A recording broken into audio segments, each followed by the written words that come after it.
Imagina una luna del tamaño de Gran Bretaña, cubierta de hielo de polo a polo, flotando en el espacio a 1.400 millones de kilómetros del Sol. A esa distancia, la luz solar tarda casi 80 minutos en recorrer el camino hasta allí. A esa distancia, todo debería estar congelado. Todo debería estar muerto. Pero en el polo sur de esa luna hay géiseres, grietas en la corteza de hielo por donde sale agua disparada directamente al espacio a 1.400 kilómetros por hora. Y en 2005, cuando la sonda Cassini voló a través de esas columnas por primera vez, los instrumentos detectaron algo que ningún modelo astronómico había predicho: moléculas orgánicas, hidrógeno molecular y sal. Los tres componentes que en la Tierra encontramos en los entornos donde la vida prospera. Esa luna se llama Encélado. Tiene 500 kilómetros de diámetro. La Tierra tiene 12.700.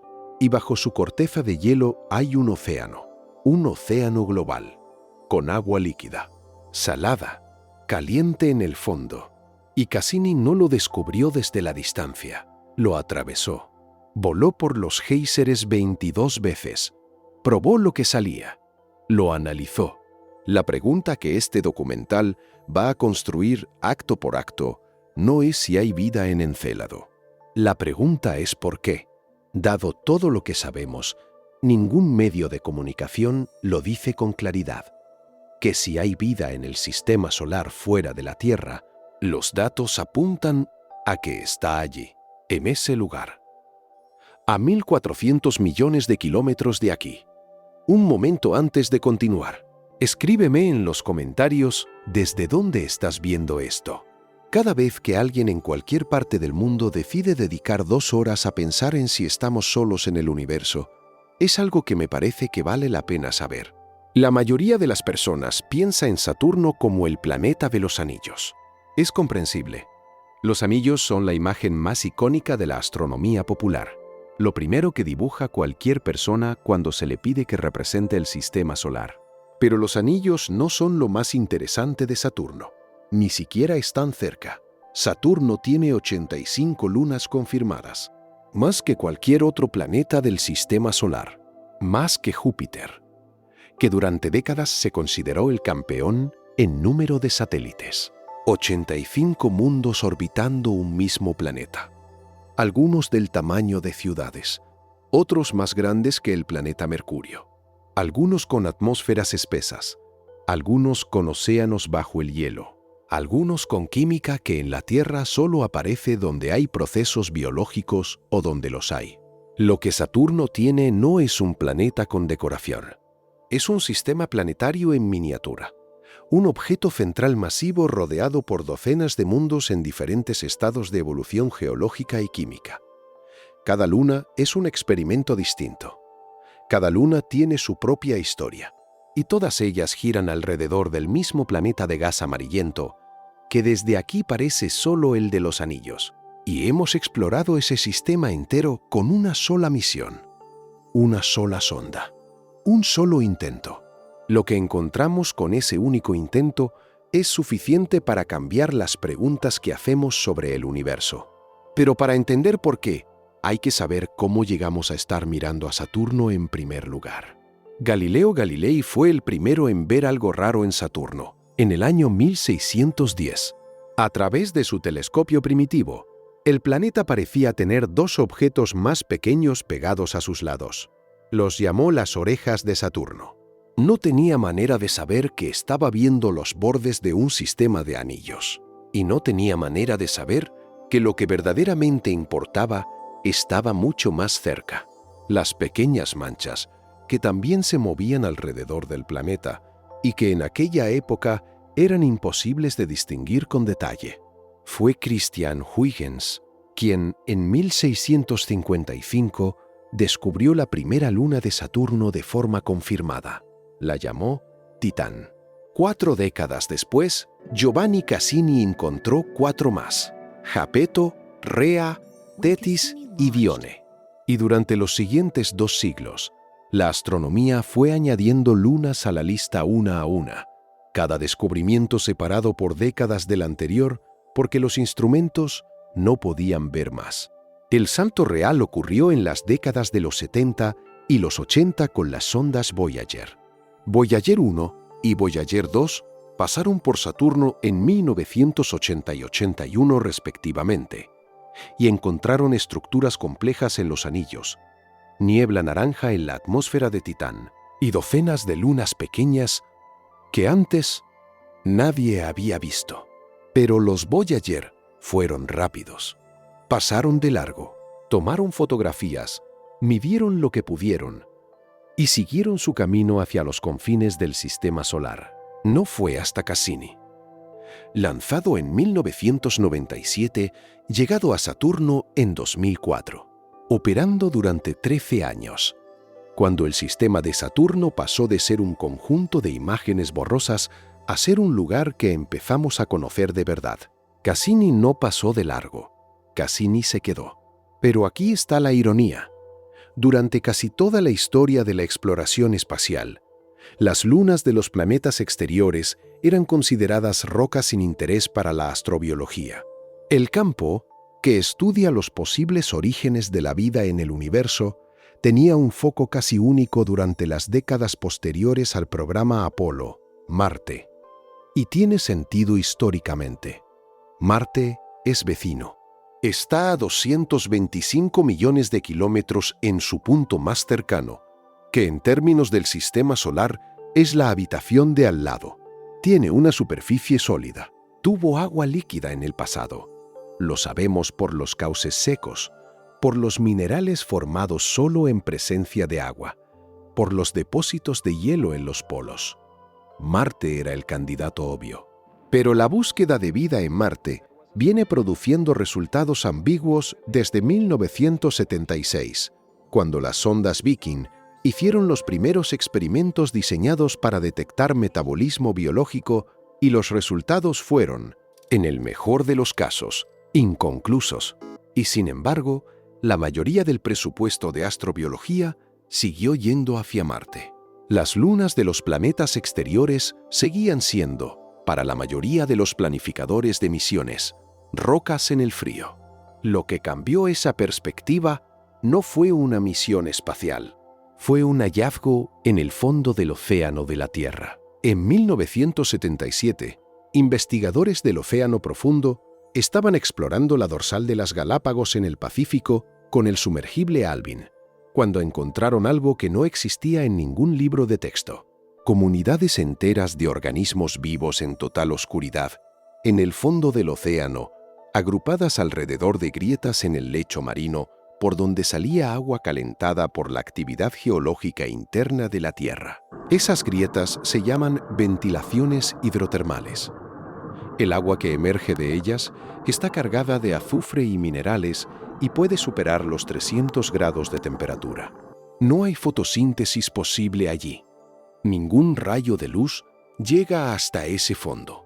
Y sin embargo, allí vivían gusanos tubulares de 2 metros, cangrejos ciegos, almejas del tamaño de platos, bacterias que usaban el azufre como fuente de energía en lugar de la glucosa que usan los organismos de la superficie. Ese descubrimiento cambió la definición de habitable. Hasta ese momento, la astrobiología buscaba vida donde llegara la luz del sol. Desde ese momento, la pregunta correcta pasó a ser otra. ¿Dónde hay agua líquida? ¿Calor y química compleja? Porque si esas 3 condiciones son suficientes para la vida en la oscuridad del fondo oceánico de la Tierra, son potencialmente suficientes en cualquier lugar del universo donde se den.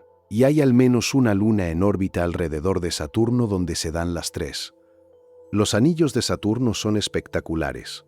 Una estructura de 300.000 kilómetros de diámetro, compuesta casi en su totalidad por agua helada, tan delgada en proporción que si los redujeras al tamaño de una hoja de papel extendida, la hoja sería más gruesa que los anillos en esa misma escala. Son hermosos. Son extraordinarios como fenómeno físico. Son la razón por la que Saturno aparece en la portada de todos los libros de astronomía. Y en el contexto de lo que viene en los próximos 7 actos, los anillos son la parte menos importante de la historia de Saturno. porque lo que está ocurriendo dentro de las lunas de Saturno hace que los anillos parezcan lo que en realidad son: escombros en órbita, polvo y hielo flotando donde antes hubo algo y donde en 100 millones de años no quedará nada. Los anillos se van. Los científicos lo saben. Y esa desaparición, que empieza en el siguiente acto, es la primera señal de que Saturno no es lo que cualquiera pensaría que es. Los anillos de Saturno están desapareciendo, no en el sentido figurado en que todo en el universo se degrada con el tiempo, sino en un sentido medible, cuantificable, verificado por la sonda Cassini con datos directos. A la tasa actual de pérdida, en 100 millones de años no quedará ningún rastro visible de ellos. El planeta más icónico del sistema solar perderá su característica más icónica. Pero lo más perturbador no es hacia dónde van, es de dónde vinieron. Hace 300 millones de años, cuando los primeros dinosaurios empezaban a caminar sobre la Tierra, Saturno ya existía. Lleva 4.500 millones de años en órbita, pero no tenía anillos. Los anillos son jóvenes, son recientes, son, en términos cósmicos, un accidente temporal. Estamos viviendo en el único periodo de la historia del sistema solar en que los anillos de Saturno existen. Y ese detalle, que parece solo una curiosidad de escala temporal, cambia por completo cómo debería verse a Saturno. No es el planeta eterno de los anillos. Es el planeta que tiene anillos ahora, solo ahora.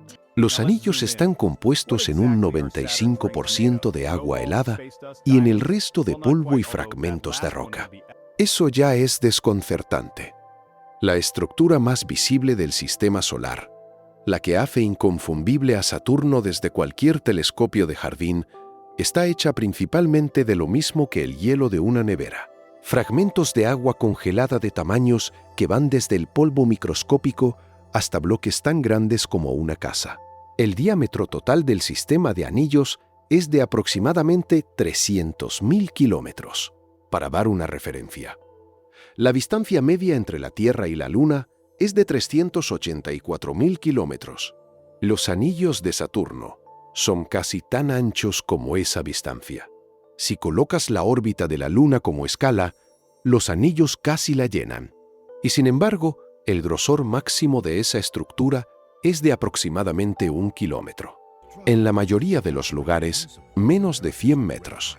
Si redujeras los anillos de Saturno al tamaño de una hoja de papel estándar extendida, esa hoja sería entre 20 y 50 veces más gruesa que los anillos en esa misma escala. Son el objeto más delgado en proporción a su tamaño de todo el sistema solar conocido.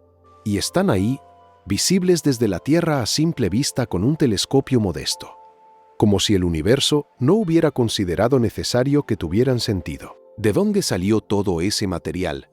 Es la pregunta que los astrónomos llevan más de un siglo tratando de responder, y que los datos de Cassini no terminaron de resolver del todo. Hay dos hipótesis principales. La primera, una luna de Saturno, del tamaño de Mimas o algo mayor, se acercó demasiado al planeta en algún momento del pasado. Las fuerzas de marea de Saturno, es decir, la diferencia de atracción gravitatoria entre el lado de la Luna más cercano al planeta y el lado más lejano, fueron suficientes para fragmentarla.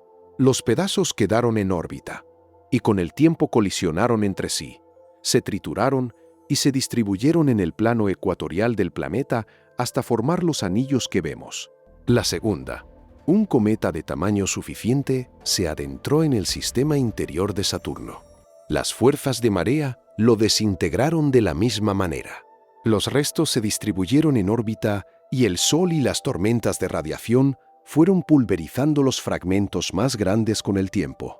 Lo que Cassini confirmó con mediciones de precisión imposibles desde la Tierra es que los anillos son geológicamente jóvenes, entre 10 y 100 millones de años de antigüedad. En términos cósmicos son recién formados. No estuvieron siempre ahí. Y la mecánica que los está destruyendo ya estaba funcionando desde el principio. El mecanismo por el que desaparecen tiene un nombre que los astrónomos acuñaron en los años 80, después de que los Voyager dieran las primeras pistas sobre lo que estaba ocurriendo. Ring Rain, lluvia de anillos. Las partículas de hielo de los anillos se cargan eléctricamente por la radiación ultravioleta del Sol y por los impactos constantes de micrometeoritos. Cuando una partícula se carga, el campo magnético de Saturno, que es enorme, extendiéndose mucho más allá del planeta visible, la arrastra hacia la atmósfera. La partícula abandona los anillos, cae hacia Saturno, se mezcla con las capas superiores de la atmósfera del planeta y desaparece. Cassini midió esa tasa de pérdida con precisión desde su órbita. El resultado fue entre 10.000 y 95.000 kilogramos de material cayendo desde los anillos hacia Saturno cada segundo. Para dar una escala que el cerebro pueda procesar, en el tiempo que tarda una persona en leer este párrafo en voz alta, los anillos de Saturno han perdido entre 1 y 9 camiones cisterna llenos de material. A esa tasa, en 100 millones de años no queda absolutamente nada. El ser humano lleva viendo los anillos desde que Galileo los llamó las orejas de Saturno en 1610. 400 años de observación. 400 años que representan el 0,004% del tiempo que los anillos han existido. Los hemos atrapado en el único instante de la historia del sistema solar en que valía la pena mirar. Cuando los anillos desaparezcan, quedará un planeta de gas de color amarillento pálido, con bandas atmosféricas sutiles, ligeramente achatado en los polos por su velocidad de rotación. Una vuelta completa cada 10 horas y 45 minutos, el día más corto de los planetas gigantes después de Júpiter. Sin anillos, Saturno no llamaría la atención de nadie desde un telescopio básico. Sería el segundo planeta de gas más grande del sistema solar. Interesante para los especialistas, invisible para el resto. Eso es lo que fue durante más de 4.500 millones de años antes de que los anillos aparecieran. Y eso es lo que volverá a ser. Lo que no cambia cuando los anillos desaparezcan son las lunas. Las 85 lunas seguirán en sus órbitas. Y sin los anillos dominando la imagen, lo que quedará visible a cualquier telescopio serán esos 85 mundos girando alrededor de un planeta de gas ordinario. Hay astrónomos que argumentan que si Saturno nunca hubiera tenido anillos, o si los hubiéramos descubierto después de estudiar a fondo las lunas, la astrobiología del siglo XX habría tomado un camino completamente diferente. Los anillos nos distrajeron, nos hicieron mirar al borde del sistema cuando lo más importante estaba más cerca, orbitando en silencio. Los anillos desaparecerán. En 100 millones de años, ningún telescopio verá nada rodeando a Saturno. Lo que el universo mantiene alrededor de ese planeta de forma permanente, lo que no se evapora ni cae ni desaparece en escalas de tiempo geológicas, son las lunas. Y algunas de esas lunas tienen algo que la física planetaria predecía que era imposible encontrar en ese rincón del sistema solar. Una de ellas tiene una atmósfera tan densa como la de la Tierra. Tiene ríos, tiene lagos, tiene lluvia, estaciones y un ciclo de erosión que esculpe costas y lechos fluviales exactamente como los que modelamos en los libros de geografía de primaria. El problema es que en ese mundo, el líquido que corre por los ríos y llena esos mares no es agua. Y eso cambia todo lo que pensábamos entender sobre lo que la vida necesita para existir. Si pudieras estar parado en la superficie de Titán ahora mismo, esto es lo que sentirías. La presión del aire contra tu cuerpo sería mayor que la de la Tierra, pero no insoportable, equivalente a estar sumergido a unos 10 metros de profundidad en el océano. Incómodo, pero no letal. No necesitarías el tipo de equipo que usan los astronautas en el espacio abierto. No necesitarías un traje presurizado de los que vemos en las películas. Necesitarías ropa muy abrigada, una máscara de oxígeno y quizás la valentía más grande que cualquier ser humano haya necesitado jamás para dar un paso. Porque afuera está a menos 180 grados centígrados. A esa temperatura, El agua no existe en estado líquido en ninguna superficie abierta. Ninguna posibilidad. Pero hay otros compuestos que sí permanecen líquidos a esas temperaturas. Y cuando levantaras la vista bajo ese cielo naranja y opaco, verías en el horizonte lo mismo que cualquier viajero ve al llegar a la orilla de un lago. Una extensión tranquila de líquido oscuro. Brillante. Quieto. Vasto. Lo que no sería agua. Titán es la única luna del sistema solar con una atmósfera densa. La única con un ciclo de líquidos activo en su superficie. La única que, vista desde arriba con los instrumentos de radar de Cassini, se parece a la Tierra más que cualquier otro cuerpo del sistema solar.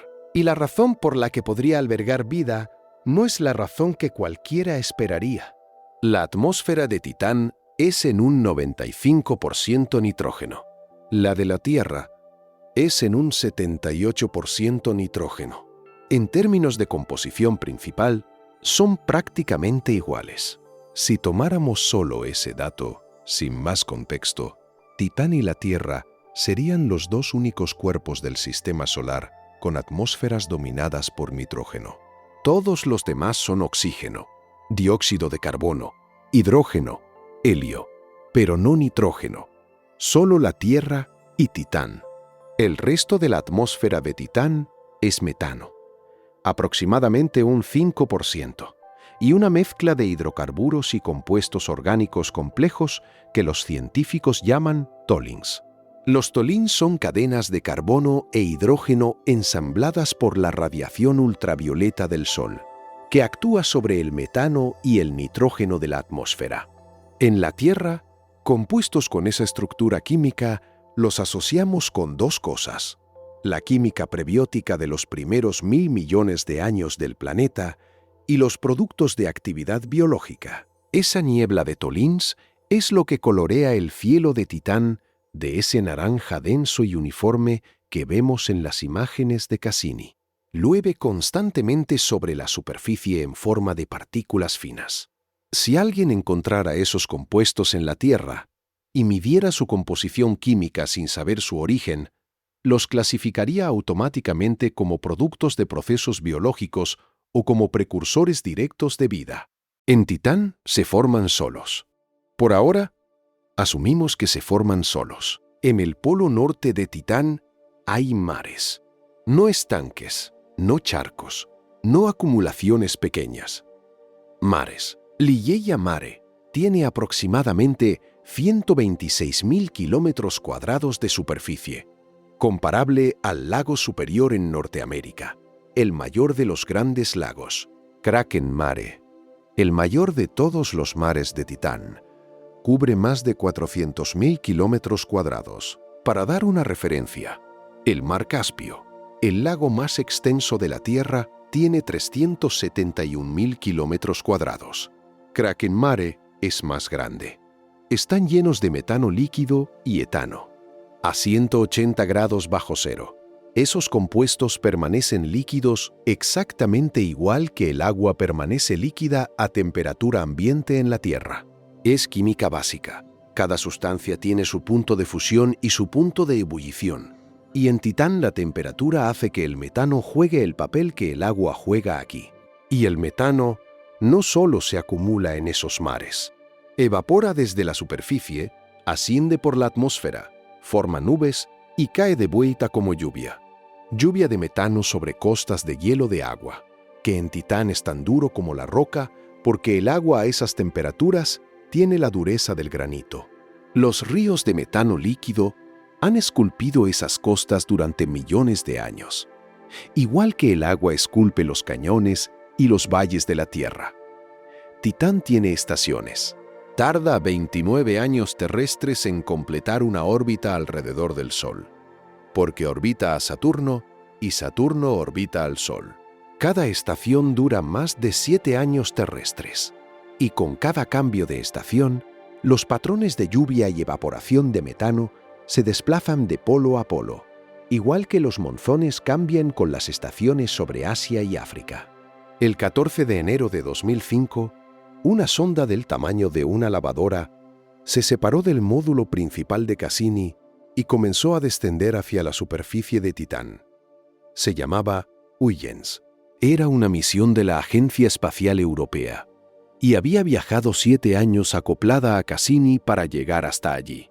7 años en el espacio, inerte, esperando ese momento. El descenso duró 2 horas y 23 minutos. Durante ese tiempo, Huygens transmitió imágenes y datos hacia la antena de Cassini en órbita, que los retransmitía hacia la Tierra. Cada imagen tardó aproximadamente 45 minutos en llegar.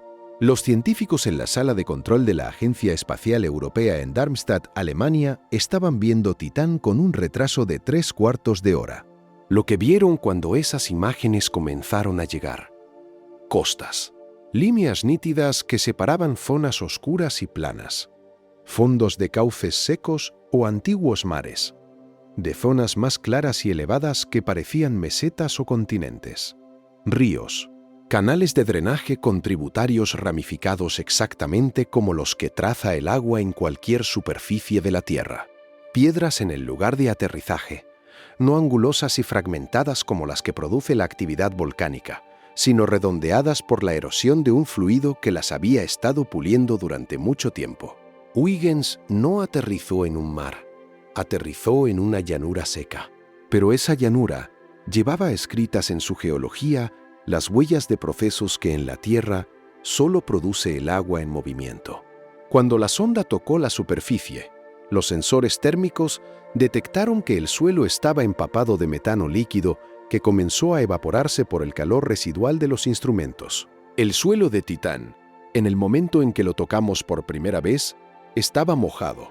¿Puede haber vida en Titán? No vida basada en el agua como la conocemos, sino vida basada en el metano líquido como disolvente. Es una pregunta que la bioquímica teórica ha comenzado a tomarse en serio con herramientas que no existían hace 20 años. En 2015, investigadores de la Universidad de Cornell publicaron un modelo computacional de membrana celular que podría funcionar en metano líquido a temperaturas criogénicas. Las membranas de las células en la Tierra están hechas de fosfolípidos, moléculas que se ensamblan espontáneamente en láminas porque tienen una parte que atrae el agua y una parte que la rechaza. En metano líquido esa geometría no funcionaría.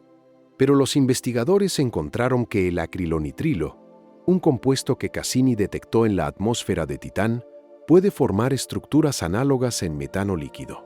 Las llamaron afotosomas. Una hipotética forma de vida basada en metano en Titán usaría acetileno como fuente de energía, consumiría hidrógeno del aire y expulsaría metano como producto de desecho, igual que nosotros expulsamos dióxido de carbono. Si existiera, sería tan radicalmente diferente a cualquier organismo conocido que los instrumentos que hemos diseñado para detectar vida basada en agua podrían no reconocerla.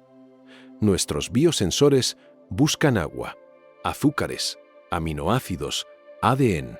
Ninguno de esos marcadores existiría en un organismo de metano. Esa posibilidad, una vida tan diferente que resulta invisible a nuestros métodos, es exactamente por qué la misión Dragonfly, de la que hablaremos en el acto 7, va específicamente a Titán con instrumentos diseñados para muestras de superficie. Pero antes de llegar a lo que buscaremos en el futuro, hay algo bajo la superficie de Titán que cambia la ecuación de una manera que nadie anticipó. Titán tiene un océano de agua líquida bajo su corteza de hielo, no de metano, de agua. Agua líquida, probablemente salada y mezclada con amoníaco, a una profundidad que los modelos actuales sitúan entre 50 y 100 kilómetros bajo la superficie. Lo sabemos porque Cassini midió con precisión cómo se deforma Titán bajo las fuerzas de marea de Saturno. Una luna completamente sólida y rígida respondería a esa atracción gravitatoria de una manera. Una luna con un interior parcialmente fluido, con un océano de agua líquida bajo la corteza, respondería de otra, amplificando la deformación porque el líquido interior puede moverse. Los datos de Cassini encajan con la segunda opción. Titán tiene un océano bajo el hielo. Lo que eso significa es que Titán El mundo donde llueve metano y los ríos esculpen costas de hielo duro, tiene también un océano de agua líquida a decenas de kilómetros de profundidad donde las condiciones para la vida, tal como la conocemos, podrían existir. Dos candidatos para la vida en el mismo mundo. Dos capas de posibilidad superpuestas. Pero antes de seguir con Titán, hay otra luna de Saturno que nos enseñó lo que podemos esperar encontrar cuando finalmente alcancemos esos océanos bajo el hielo. Una luna que en 2004 nadie tenía en ninguna lista de candidatos. Una luna tan pequeña que cualquier modelo físico predecía que debería estar completamente congelada y geológicamente muerta. Lo que encontramos allí cambió permanentemente lo que la astrobiología consideraba posible. En febrero de 2005, los científicos de la misión Cassini estaban revisando las imágenes del polo sur de Encélado cuando algo no cuadraba. No era un error de datos, no era ruido en el sensor. Era real. Una luna de 500 kilómetros de diámetro, flotando a 1.400 millones de kilómetros del Sol, mostraba en su polo sur una temperatura anómalamente alta y una geología que no debería existir. El modelo era simple y parecía sólido. A esa distancia del Sol, con ese tamaño tan pequeño, Encélado debería haber perdido todo su calor interno hace miles de millones de años. Un cuerpo tan pequeño no puede retener calor geológico durante tanto tiempo. Las lunas pequeñas se enfrían, se solidifican, se vuelven rocas lisas cubiertas de cráteres. Encélado debería ser eso, un registro fósil. Pero los datos mostraban columnas de material siendo disparado desde el polo sur directamente hacia el espacio. Géiseres, activos, en una luna donde no debería haber nada activo. Lo que Cassini encontró en Encélado es el descubrimiento de astrobiología más importante de la historia de la exploración espacial. Y tardamos años en entender exactamente lo que significaba. Encélado no genera calor solo, no puede. Es demasiado pequeño para tener una fuente de calor radiactivo significativa en su interior, como la tiene la Tierra con el uranio y el torio que se desintegran lentamente en su núcleo. Pero tiene algo que en términos de generación de calor puede ser igual de efectivo. Está siendo comprimido y estirado constantemente por la gravedad. El mecanismo se llama calentamiento por mareas. Encélado orbita a Saturno en una trayectoria que no es perfectamente circular. Es ligeramente elíptica. Eso significa que la distancia entre Encélado y Saturno varía a lo largo de cada órbita. Cuando se acerca, la gravedad de Saturno lo comprime ligeramente. Cuando se aleja, lo suelta. Compresión, liberación, compresión, liberación. Una vez por cada día y medio que dura su órbita. Esa deformación continua genera fricción en el interior de la Luna. Y la fricción genera calor. La variación orbital no es solo culpa de Saturno. Las lunas más grandes del sistema, especialmente Dione, ejercen su propia atracción gravitatoria sobre Encélado en cada vuelta, manteniendo la elipticidad de la órbita. Es un sistema de fuerzas coordinadas que convierte a Encélado en un objeto que se flexiona permanentemente. Y ese movimiento continuo, esa deformación que no cesa, es suficiente para mantener agua líquida bajo el hielo. El mecanismo no es nuevo para la ciencia. Lo habíamos visto antes, aunque de forma más extrema, en la luna más volcánica del sistema solar. Io, una de las lunas grandes de Júpiter, está tan deformada por las mareas de Júpiter y sus lunas hermanas que su interior permanece fundido y su superficie está cubierta de volcanes activos. Encélado es una versión más moderada del mismo proceso. En lugar de volcanes de roca fundida, tiene géiseres de agua. Confirmar que el calor estaba ahí fue relativamente rápido para Cassini. Confirmar lo que había bajo el hielo llevó años de datos acumulados y análisis cuidadoso. En 2014, 10 años después de la llegada de Cassini al sistema de Saturno, el equipo publicó los resultados definitivos en la revista Science. Bajo la corteza de hielo de Encélado existe un océano global de agua líquida. Global significa que rodea todo el interior de la Luna. No es un lago bajo el Polo Sur. No es una bolsa de agua regional. Es un océano que envuelve el núcleo rocoso de Encélado por completo, separado de la superficie por una corteza de hielo de entre 4 y 40 kilómetros de grosor, dependiendo de la zona. La profundidad del océano se estima entre 10 y 30 kilómetros en la región del Polo Sur, donde el hielo es más delgado y la actividad es mayor. Para una referencia, el Océano Pacífico, en su punto más profundo, la Fosa de las Marianas, tiene 11 kilómetros de profundidad. El océano de Encélado, en sus estimaciones conservadoras, es comparable a eso. Y Encélado tiene solo 500 kilómetros de diámetro, lo que significa que Encélado, una luna tan pequeña que cabrían 16 de ellas dentro de la luna terrestre, tiene un océano de agua líquida salada que lleva activo posiblemente decenas de millones de años. El agua no es reciente, no es residual. Está siendo renovada, calentada y circulando continuamente por el calor de las mareas. Saber que había un océano era un hallazgo extraordinario. Saber qué contenía ese océano fue lo que convirtió a Encélado en el candidato número 1 para vida extraterrestre en el sistema solar. Cassini atravesó los géiseres del polo sur de Encélado en múltiples ocasiones a lo largo de su misión.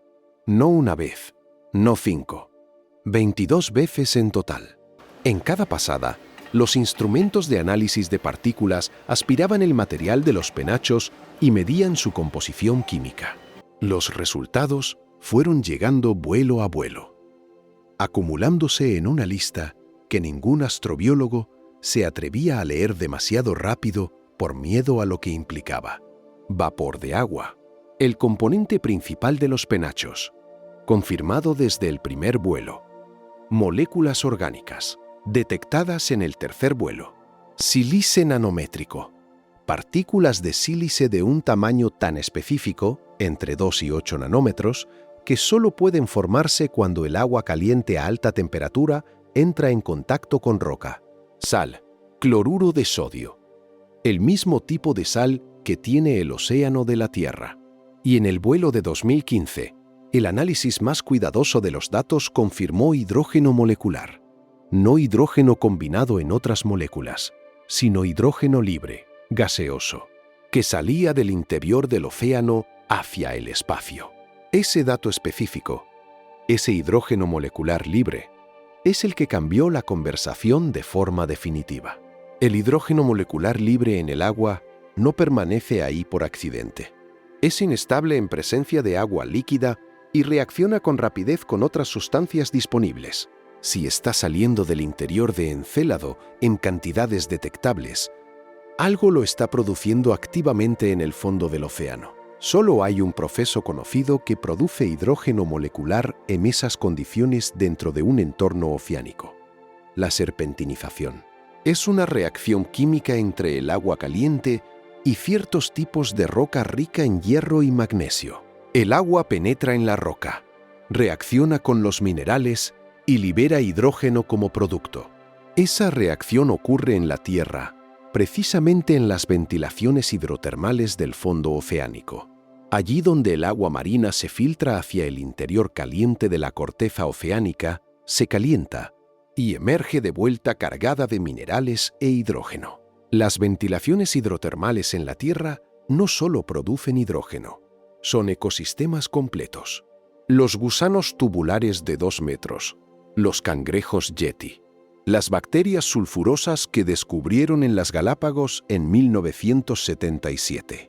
Todos viven gracias al hidrógeno y los minerales que emergen de esas grietas. No necesitan luz solar, no necesitan la superficie, necesitan calor, agua líquida y química. Si en el fondo del océano de Encélado hay ventilaciones hidrotermales y el hidrógeno molecular es la mejor evidencia disponible de que las hay, entonces Encélado tiene, en ese fondo oceánico oscuro y caliente, exactamente las mismas condiciones que en la Tierra consideramos el entorno más probable para el origen de la vida. Agua líquida, confirmada. Calor, confirmado. Química orgánica compleja, confirmada. Hidrógeno molecular, indicando actividad hidrotermal, confirmado. Sal oceánica, confirmada. Sílice de alta temperatura, confirmado. La lista de condiciones que en la Tierra asociamos con entornos donde la vida prospera o donde posiblemente surgió, se estaba completando vuelo a vuelo a medida que Cassini pasaba por los géiseres de Encélado. Los astrobiólogos tenían un nombre para lo que faltaba: los 6 elementos: carbono, hidrógeno, nitrógeno, oxígeno, fósforo y azufre. El conjunto mínimo que toda vida conocida necesita para construir sus moléculas fundamentales. Cassini había confirmado 5 de los 6 en los penachos de Encélado: carbono, hidrógeno, nitrógeno, oxígeno y azufre. El sexto, el fósforo, era el elemento que los instrumentos de Cassini no habían podido detectar con certeza. Y eso mantuvo la pregunta abierta durante años, hasta que en 2023, un equipo de investigadores hizo algo que ningún científico había tenido tiempo de hacer durante la misión activa.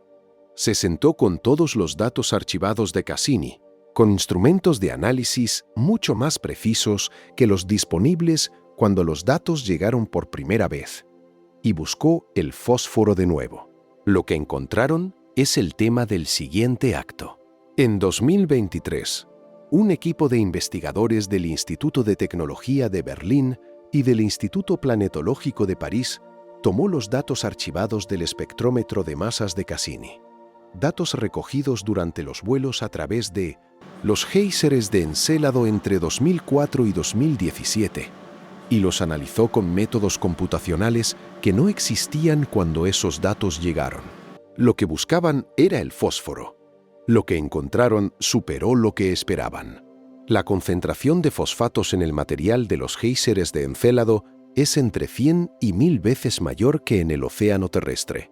No es una traza marginal, una señal apenas sobre el ruido de fondo. Es una abundancia masiva. El fósforo no solo está en Encélado, está en concentraciones que en la Tierra asociamos con entornos donde la actividad biológica es intensa o donde la química prebiótica está avanzada. Con ese hallazgo, la lista quedó completa: carbono, hidrógeno, nitrógeno, oxígeno, fósforo y azufre. Los 6 elementos que necesita toda vida conocida para construir sus moléculas fundamentales, confirmados los 6 en los géiseres de una luna de 500 kilómetros de diámetro que orbita Saturno.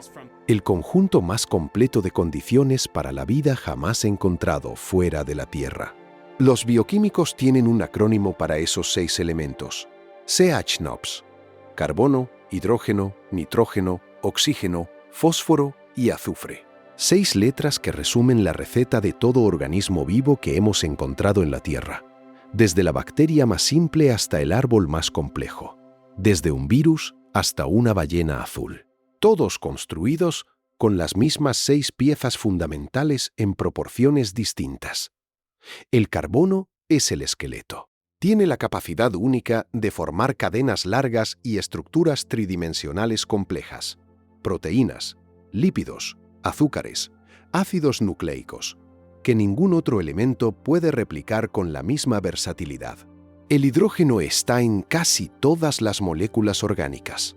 El nitrógeno es la base de los aminoácidos y de las bases nitrogenadas que forman el ADN. El oxígeno participa en casi toda la química energética de los organismos aeróbicos y es componente central del agua.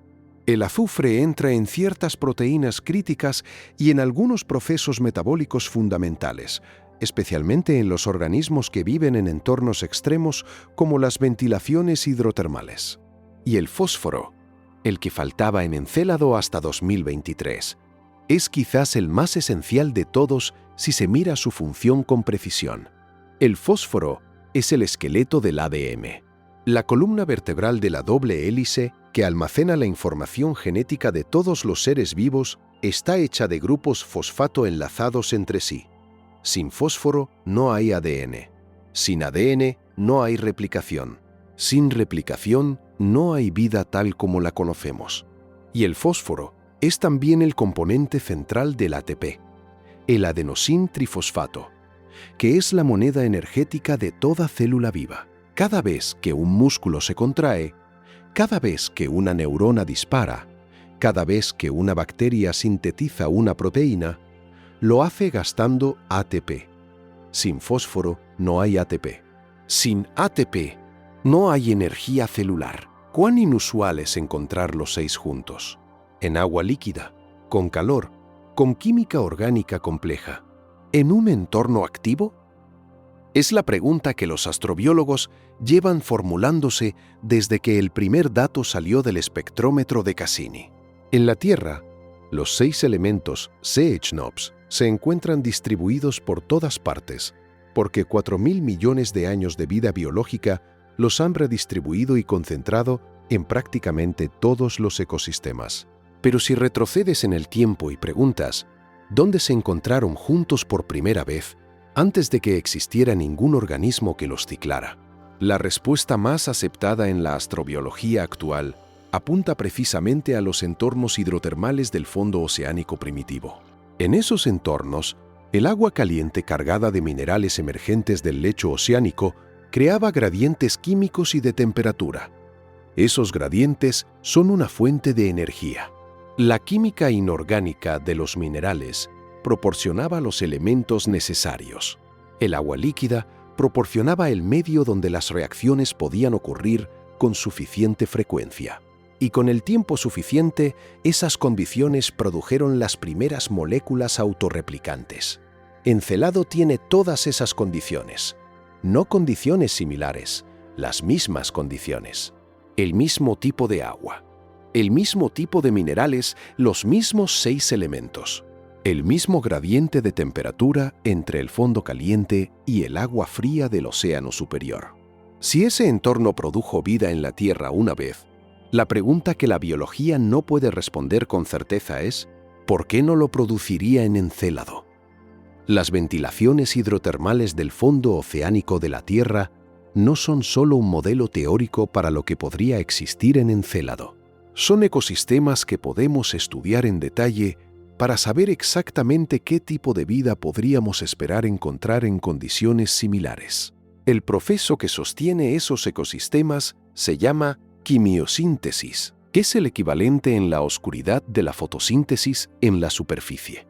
En lugar de usar la energía de la luz solar para convertir dióxido de carbono en materia orgánica, los organismos quimiosintéticos usan la energía química de reacciones inorgánicas, específicamente la oxidación del hidrógeno, del azufre o del metano, para producir los compuestos orgánicos que necesitan para vivir y reproducirse. Las bacterias quimiosintéticas son la base de esos ecosistemas en la Tierra. Son el equivalente de las plantas en un bosque, los organismos que capturan energía del entorno y la convierten en biomasa que el resto de la cadena trófica puede consumir. Y sobre esa base bacteriana se construyen cadenas alimentarias sorprendentemente complejas. Los gusanos tubulares de 2 metros de longitud, que viven en simbiosis con bacterias quimiosintéticas dentro de sus cuerpos. Los cangrejos yeti, que cultivan bacterias en su pelaje denso y luego las raspan con sus pinzas para comerlas. Los pulpos, los camarones, los peces, comunidades enteras en total oscuridad, a presiones que aplastarían a un ser humano, en temperaturas que van desde el agua casi helada hasta los 300 grados que salen por las chimeneas. Si en el fondo del océano de Encélado hay ventilaciones activas, y el hidrógeno molecular y el sílice a alta temperatura sugieren que las hay, ese fondo podría albergar exactamente ese tipo de ecosistema. No necesariamente con los mismos organismos, pero potencialmente con la misma arquitectura. Productores primarios basados en quimiosíntesis, con consumidores dependientes de ellos. Vida compleja, no microbios aislados, ecosistemas. Cassini fue diseñado en los años 90. Los instrumentos que llevaba reflejaban el conocimiento de astrobiología de esa época, que era vastamente menor al actual. El espectrómetro de masas de Cassini fue extraordinario para su tiempo. Detectó el fósforo, Detectó las moléculas orgánicas, detectó el hidrógeno molecular, pero tenía límites que los astrobiólogos actuales ven con frustración. No podía detectar aminoácidos con certeza a esas concentraciones y velocidades de vuelo. No estaba diseñado para buscar secuencias de ADN o ARN ni sus equivalentes. No tenía la sensibilidad para identificar lípidos complejos, que son otro marcador biológico clave, y voló a través de los géiseres a una velocidad de varios kilómetros por segundo, suficiente para fragmentar algunas moléculas orgánicas grandes antes de que los sensores pudieran analizarlas. Lo que Cassini no pudo medir es exactamente lo que una misión diseñada específicamente para Encélado podría medir. Una nave que orbitara a Encélado a baja velocidad, que tuviera tiempo de sobrevolar los géiseres repetidamente, que llevara instrumentos construidos con la tecnología de los años 20 en lugar de los 90, podría responder preguntas que Cassini dejó abiertas. ¿Hay aminoácidos en los penachos? ¿Hay estructuras de membrana lipídica? ¿Hay moléculas con la quiralidad, la orientación molecular asimétrica, que en la Tierra es la firma más directa de síntesis biológica? La misión existe en propuesta. Se llama Enceladus Orbilander. No está aprobada. No tiene fecha de lanzamiento. Y mientras permanezca en papel, las preguntas que podría responder siguen sin respuesta. Encelado y Titán dominan la conversación sobre la astrobiología en el sistema de Saturno, y con razones sólidas. Pero Saturno tiene 85 lunas, y durante décadas la pregunta implícita era cuántas de las demás eran simplemente rocas heladas inactivas, sin interés, sin sorpresas. En 2024, esa pregunta recibió una respuesta que nadie esperaba. Un equipo de investigadores publicó el análisis definitivo de los datos de libración de Cassini. Las oscilaciones sutiles en la rotación de una luna que delatan si tiene un interior fluido o sólido, correspondientes a una luna que durante décadas fue considerada el ejemplo más claro de cuerpo helado sin actividad interior. Una luna que la mayoría de las personas identifica por una sola razón: porque parece exactamente la estrella de la muerte de Star Wars. Lo que esos datos revelaron cambió el número de lunas de Saturno con potencial astrobiológico de 2 a 3. Y si cambió ese número, la pregunta que sigue es cuántas de las 85, que todavía no hemos estudiado con detalle, podrían cambiar también. Mimas tiene 196 kilómetros de diámetro. En su hemisferio norte, hay un cráter de impacto de 130 kilómetros de anchura, más de un tercio del diámetro total de la Luna. El impacto que lo creó fue tan violento que los astrónomos calculan que si el objeto que lo causó hubiera sido apenas un poco más grande, Mimas no existiría. La habría partido en pedazos. El cráter se llama Herschel y tiene una pared de 5 kilómetros de altura y un pico central que se eleva 6 kilómetros desde el suelo del cráter, casi tan alto como el Kilimanjaro. Cuando las imágenes de Mimas llegaron a la Tierra en los años 80, la semejanza fue inmediata para cualquiera que hubiera visto la primera película de Star Wars. Esa forma, ese cráter único y dominante, esa silueta esférica con una protuberancia circular. Los diseñadores de la Estrella de la Muerte no habían visto Mimas cuando crearon la nave. El parecido fue pura coincidencia. Pero desde que se hizo evidente, Mimas quedó asociada en la cultura popular a una nave de ciencia ficción, no a un objeto científico relevante. Esa reputación de decorado de película fue exactamente lo que impidió que nadie la tomara en serio como candidata a nada. Hasta 2024. Los datos de libración de Cassini son mediciones de las oscilaciones sutiles en la rotación de una luna. Una luna completamente sólida, congelada de parte a parte, rota de forma perfectamente uniforme, como una pelota de billar girando. Una luna con un interior fluido, un océano de agua líquida bajo una corteza de hielo, rota con pequeñas irregularidades, porque el líquido interior no sigue exactamente a la corteza sólida en cada vuelta. Esa diferencia mínima, medida con la precisión suficiente, Dice si hay algo fluido dentro. En 2024, El análisis completo de los datos de libración de Mimas recogidos por Cassini a lo largo de 13 años de órbita indicó que Mimas tiene un océano de agua líquida bajo su corteza de hielo. un océano joven. Los modelos sugieren que podría haberse formado hace entre 5 y 15 millones de años. Relativamente reciente en términos geológicos, a una profundidad de entre 20 y 30 kilómetros bajo la superficie. Lo perturbador de Mimas es su superficie.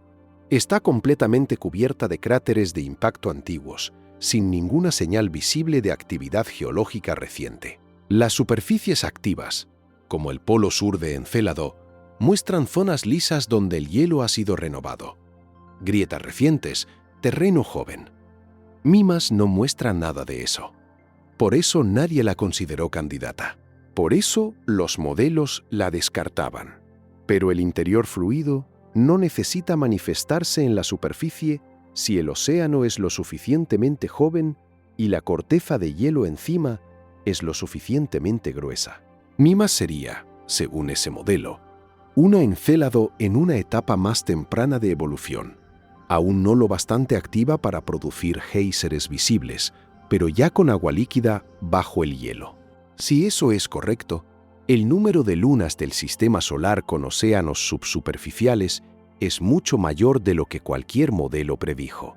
Jápeto es la tercera luna más grande de Saturno, con 1.400 kilómetros de diámetro, y es uno de los objetos más extraños del sistema solar.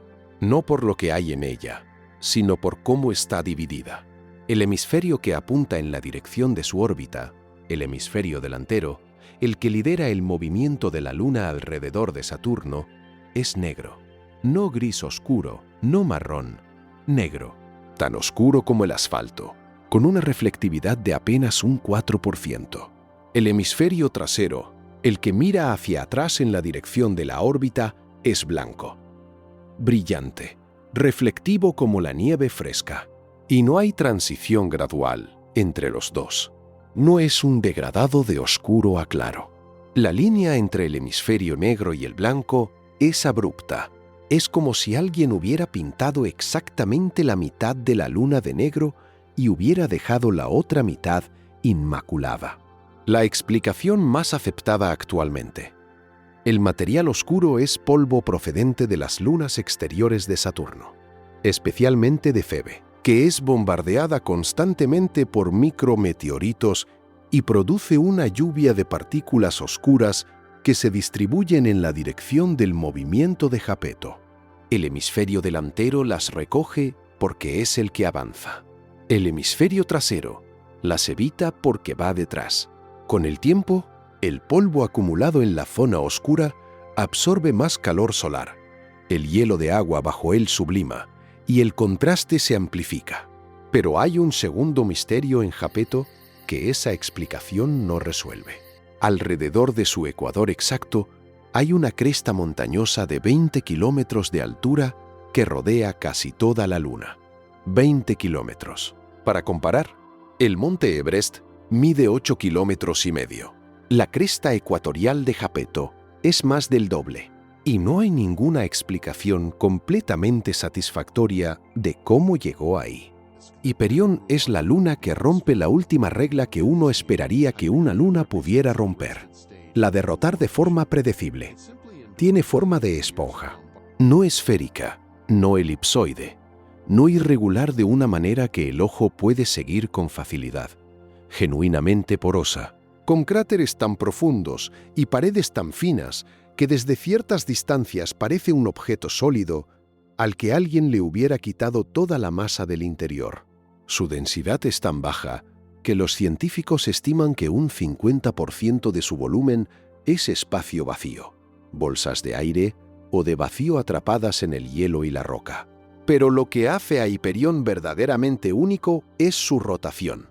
No tiene un eje de giro estable. Rota de forma completamente caótica. Su orientación cambia de manera impredecible con el tiempo, influenciada por la gravedad de Titán y por su forma irregular. de tal manera que los modelos matemáticos más precisos disponibles no pueden predecir cómo estará orientada en una fecha futura. La rotación de Hiperión es sensible a las condiciones iniciales de tal manera que pequeñísimas perturbaciones se amplifican hasta hacer el movimiento indeterminado. Es, en el vocabulario de la física, un rotador caótico. Es uno de los objetos naturales más grandes del Sistema Solar, 360 kilómetros en su dimensión mayor, que no rota de forma regular. Todos los planetas, todas las lunas grandes, todos los asteroides de tamaño significativo tienen ejes de rotación estables. Hiperión, no. Cada vez que Cassini la fotografió, estaba orientada de forma diferente e impredecible. Rea es la segunda luna más grande de Saturno, con 1.500 kilómetros de diámetro, y durante décadas fue considerada una luna relativamente convencional, helada, sin actividad geológica significativa, cubierta de cráteres.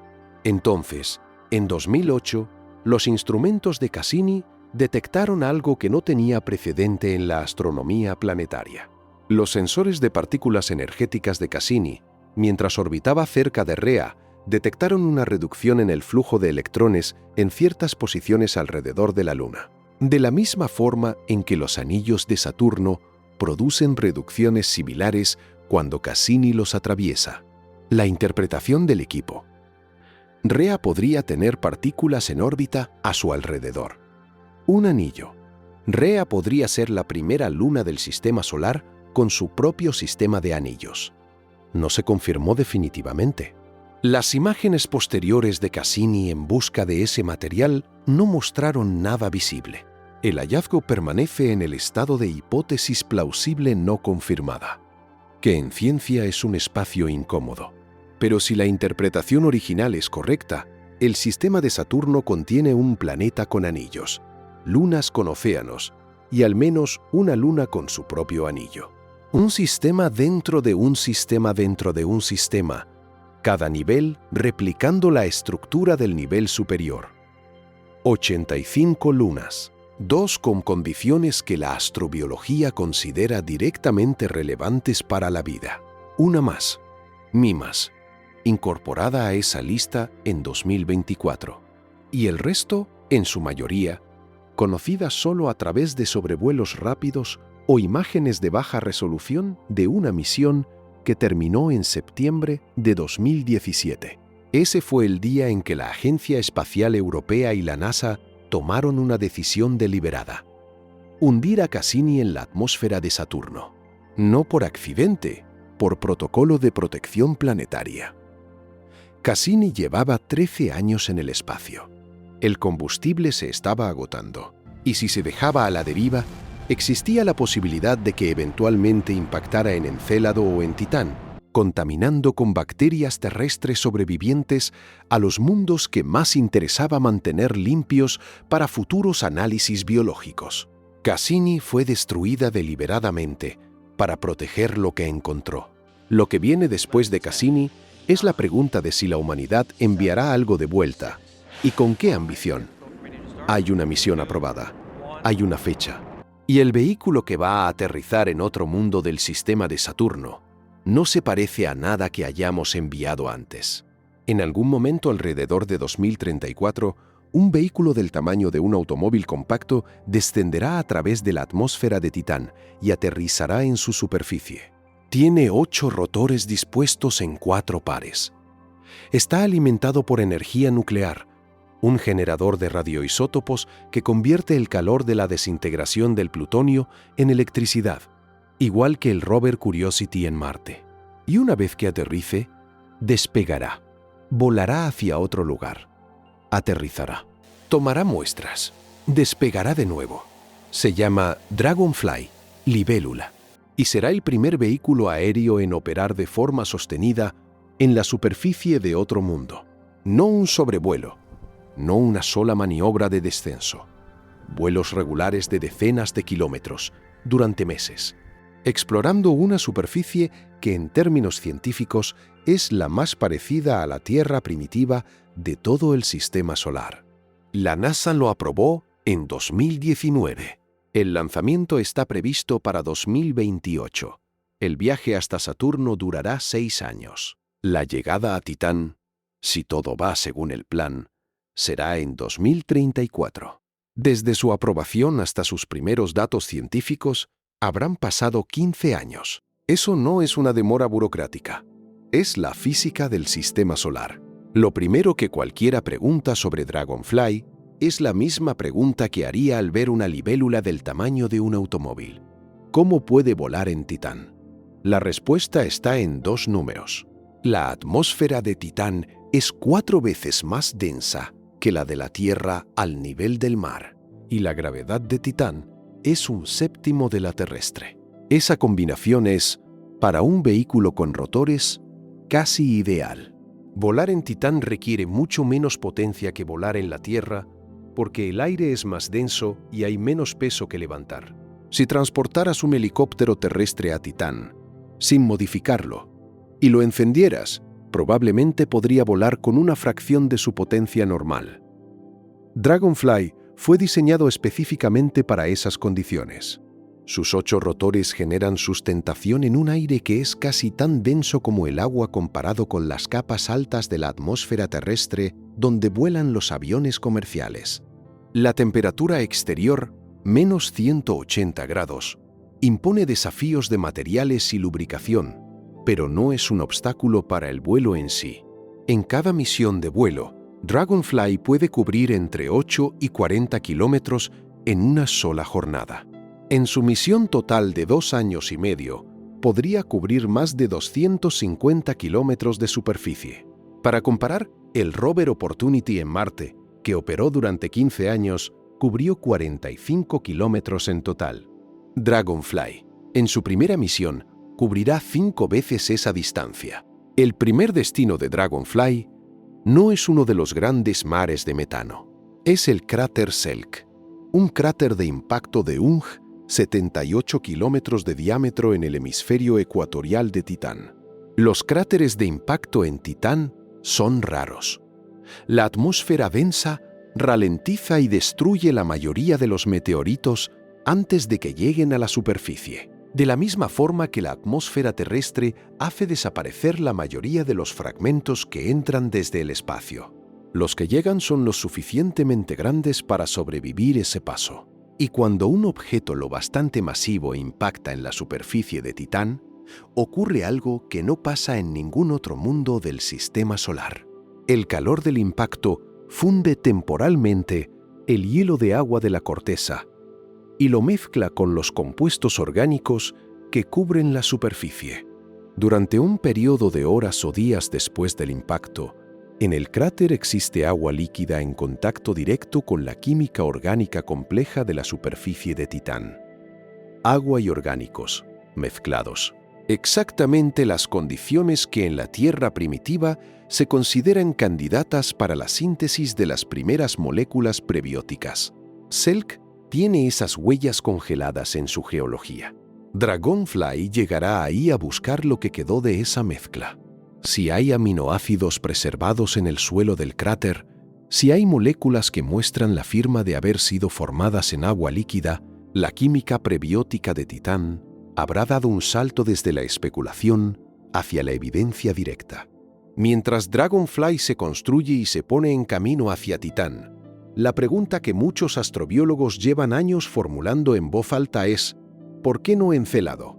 Si Encélado tiene agua líquida, calor, los 6 elementos, ventilaciones hidrotermales y géiseres que lanzan el contenido de su océano directamente al espacio. Si el problema de Cassini fue simplemente que sus instrumentos no eran suficientemente sensibles para detectar biomarcadores directos, entonces, la misión obvia es enviar una nave mejor a volar por esos géiseres. Esa misión existe en diseño. Se llama Enceladus Orbilander y fue evaluada por el Comité de Planificación de Misiones Planetarias de la NASA en el Decadal Survey de 2022, el proceso por el que la comunidad científica prioriza las misiones de la próxima década. El Decadal Survey recomendó el Enceladus Orbilander como una de las misiones de alta prioridad, pero recomendó no significa aprobado ni financiado. La diferencia está en la clasificación. Dragonfly es una misión de clase New Frontiers, un programa de misiones de tamaño medio con un presupuesto de entre 1.000 y 2.000 millones de dólares.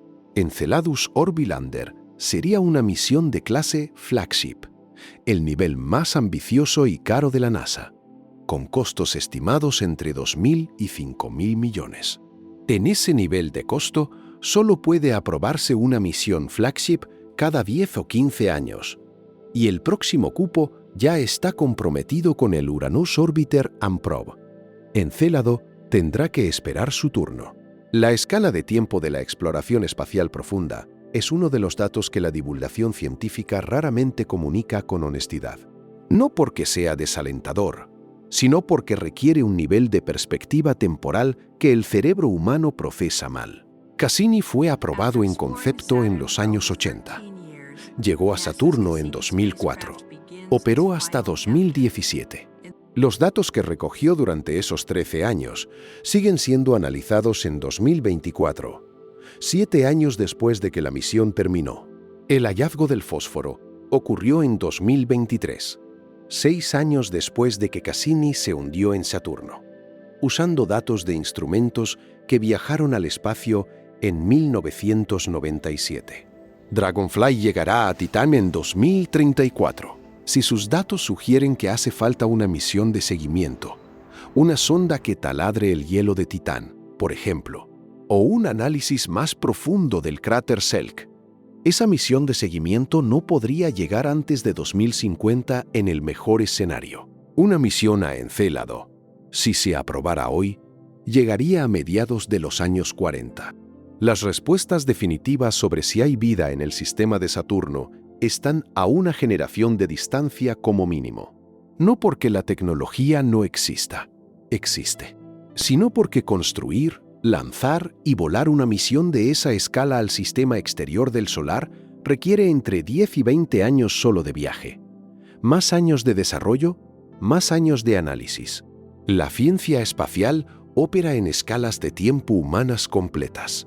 Los investigadores que definieron los objetivos de Dragonfly en los años 2010 podrían no ver sus resultados. Y eso es algo que la mayoría de los que financian la ciencia y los que votan a los que la financian raramente contemplan. Dragonfly va a Titán, si se aprueba. Una misión futura irá a Encélado. 2 mundos distintos, 2 tipos de búsqueda distintos, 2 tipos de vida potencial distintos, pero la misma pregunta debajo de todo. ¿Estamos solos en el sistema solar? Y aquí está lo que hace que esa pregunta sea diferente a como sonaba hace 50 años. Hace 50 años era filosófica. Hoy tiene una respuesta posible a tiempo real, no inmediato, pero real. Tenemos los datos, tenemos el destino, tenemos los instrumentos en construcción. Lo único que falta es el tiempo de viaje. Si Dragonfly encuentra química prebiótica avanzada en el cráter Selk, eso cambia la conversación. Si una misión futura a Encélado detecta quiralidad biológica en los géiseres, la firma molecular de síntesis biológica, eso no cambia la conversación. La cierra y abre otra diferente, de la que la humanidad no ha podido tener todavía porque no ha tenido los datos para empezarla. Esa es la conversación que viene. Y para entender exactamente qué estaría en juego si cualquiera de esas 2 misiones encuentra lo que los datos de Cassini sugieren que podría estar allí, hay que mirar Saturno de la única manera que todavía no lo hemos mirado en este documental, desde fuera, desde el universo completo, y preguntar qué implica para todo lo demás. Empezamos con Géiseres, una luna del tamaño de Gran Bretaña, a 1.400 millones de kilómetros del Sol, disparando agua al espacio con moléculas orgánicas, hidrógeno y sal. Desde ese primer dato construimos un argumento que ningún titular de ningún medio ha formulado con esa claridad, que si hay vida en el sistema solar fuera de la Tierra, los datos disponibles hoy apuntan a que está en las lunas de Saturno, no en Marte, no en otro lugar. Ahí. El argumento existe. Los datos existen. Las misiones están en construcción. Lo que aún no existe es la respuesta. Y mientras esperamos esa respuesta, que llegará en décadas, no en años, la pregunta que vale la pena hacerse no es solo si hay vida en Encélado. La pregunta que Encélado fuerza a hacer es más grande que el sistema solar. Si hay vida allí, ¿qué implica eso para el resto del universo? La ecuación de Drake fue formulada por el radioastrónomo Frank Drake en 1961 como una herramienta para estimar cuántas civilizaciones tecnológicas podrían existir en la galaxia en un momento dado. Es una cadena de factores multiplicados entre sí. La tasa de formación de estrellas, la fracción con planetas, la fracción de esos planetas con condiciones habitables, la fracción donde surge la vida, la fracción donde la vida desarrolla inteligencia, y así hasta llegar a un número. El problema histórico con la ecuación de Drake siempre fue el mismo. No sabíamos casi nada de esos factores. Los estimamos con enorme incertidumbre. La variable más difícil de estimar era la fracción de planetas con condiciones habitables, porque durante décadas solo conocíamos un ejemplo: la Tierra. Encélado cambia esa ecuación de una manera que Drake no anticipó. Y no porque sea un planeta, sino porque no lo es. Encélado es una luna. La habitabilidad ya no requiere un planeta en la zona de habitabilidad de su estrella, la zona donde el agua líquida puede existir en la superficie. Encélado demuestra que la habitabilidad puede existir en el interior de un cuerpo helado que orbita un planeta gigante que orbita una estrella. La zona de habitabilidad ya no es una franja alrededor de una estrella. Es cualquier cuerpo con las condiciones internas correctas. ¿Cuántos planetas gigantes hay en la galaxia? Los datos del telescopio Kepler sugieren que la mayoría de las estrellas tienen al menos un planeta. Los planetas gigantes de gas son comunes. Se han confirmado miles en las últimas 3 décadas. Cada uno de esos planetas gigantes podría tener decenas de lunas. Y si una fracción de esas lunas tiene el calentamiento por mareas correcto, el agua líquida correcta, la química correcta, el número de mundos potencialmente habitables en la galaxia no se multiplica por 10, se multiplica por órdenes de magnitud. La NASA gastó en la misión Curiosity en Marte alrededor de $2.500 millones. La misión Perseverance costó aproximadamente 2.700 millones. Ambas son extraordinarias. Perseverance ha confirmado depósitos de materia orgánica en Marte, ha recogido muestras para traer de vuelta, ha producido oxígeno desde la atmósfera marciana. La ciencia de esas misiones es real y valiosa. Pero Marte no tiene agua líquida en su superficie actualmente. No tiene géiseres activos. No tiene un océano subsuperficial confirmado. No ha mostrado señales de actividad biológica en ninguna de las misiones que le hemos enviado desde 1976. Marte pudo tener condiciones habitables hace 3 o 4 mil millones de años. Encélado las tiene ahora mismo. La decisión de enviar misiones a Marte antes que a Encélado no fue un error científico. Fue una decisión histórica, logística y política. Marte está más cerca. Las misiones son más baratas y más rápidas. Tiene décadas de infraestructura de misiones acumulada y produce titulares. La primera foto desde Marte, el primer helicóptero en Marte, las primeras muestras de regreso. Encélado produce papers científicos en revistas especializadas que no llegan a los telediarios. Si la astrobiología hubiera distribuido su presupuesto en proporción a la evidencia disponible, en lugar de en proporción a la distancia y la facilidad logística, el orden de las misiones habría sido diferente. Eso no es una crítica. Es un reconocimiento de cómo funciona la ciencia real en el mundo real. Si una misión futura a Encélado detecta biomarcadores directos en los géiseres, aminoácidos con quiralidad biológica, lípidos de membrana, moléculas con la asimetría molecular que en la Tierra solo produce la vida. Lo que confirmará ese hallazgo no es la existencia de microbios en Encélado. Lo que confirmará es algo de un orden de magnitud mayor. Confirmará que la vida no es un accidente de la Tierra. que no somos el resultado de una coincidencia cósmica extraordinaria que ocurrió una vez en 4.000 millones de años en un rincón del universo, que la vida es un proceso que ocurre donde las condiciones lo permiten, de la misma manera que el agua hierve donde hay suficiente calor o que los cristales se forman donde hay suficiente concentración de minerales. La vida como fenómeno físico. La vida como consecuencia esperada de ciertas condiciones, no como excepción milagrosa. Y si ocurre en dos lugares del mismo sistema solar, la Tierra y Encélado, a menos de 1.500 millones de kilómetros el uno del otro, la estadística es inmediata. Dos orígenes de vida independientes en un solo sistema solar significa que la vida emerge con frecuencia donde puede.